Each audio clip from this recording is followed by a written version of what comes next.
是一把 M141BR，在游戏里，玩家们都会恭恭敬敬地叫它一声 M14大人，只要对上，基本上就是2槍带走。但在现實世界中，這把槍其實已經是一把久經沙場的70歲老古董了。M14本身誕生於上世紀50年代，是美國軍隊在 M1加蘭德之後推出的制式步槍。它發射的是7.62×5.1 NATO 全威力步槍彈，威力大，射程遠。但問題是，這槍又長又重，還很難控制全自動射擊。於是沒過幾年，美軍就把它換成了更輕的 M16。本來很多人以為 M14的故事就到此結束了，結果到了伊拉克和阿富汗戰爭時期，美軍突然發現了一個問題 ：M4打近距離沒有任何毛病，但在400到800米的中遠距離上，火力就有點不夠用了。於是軍隊重新把一批老的 M14翻出來，給它裝上了一個非常科幻的鋁合金戰術套件，配備伸縮槍托和皮卡迪尼導軌，既增加了操控，又可以搭配更多的戰術配件，也就是現在的這把 M141BR， 一把被重新改造的7.62戰鬥步槍。這把槍最大的特點呢，就是長得非常的帥，威力大，射程也很遠，用的是7.62×5.1的全威力彈，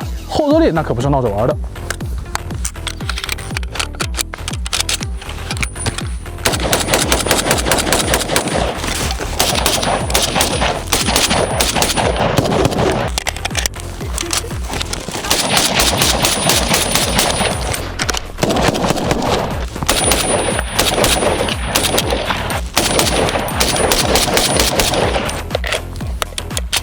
那麼在全自动射击的時候呢，這把槍就變得更加難以控制了。所以在後期軍隊中甚至都取消了這把槍的全自動版本，只有半自動。你們可以看到這個地方就是以前放寬扳機的，現在都沒有了。很多海豹突擊隊員當年就很喜歡用它做精確射手步槍，但缺點也很明顯，它真的非常的重，整套下來差不多得10幾磅，端久了手臂真的會很酸。所以 M141BR 其實是一個很有意思的存在，它既不是傳統的狙擊槍，也不是普通的突擊步槍，而是一把專門填補中遠距離火力空缺的武器。難怪在很多遊戲裡，大家都會尊稱它一聲 M14大人。不過遊戲歸遊戲，現實裡如果你真的端過它一次，大概你就會明白為什麼現在軍隊會更喜歡輕一點的步槍。那麼下一期你們想看什麼樣的槍，記得評論區告訴我。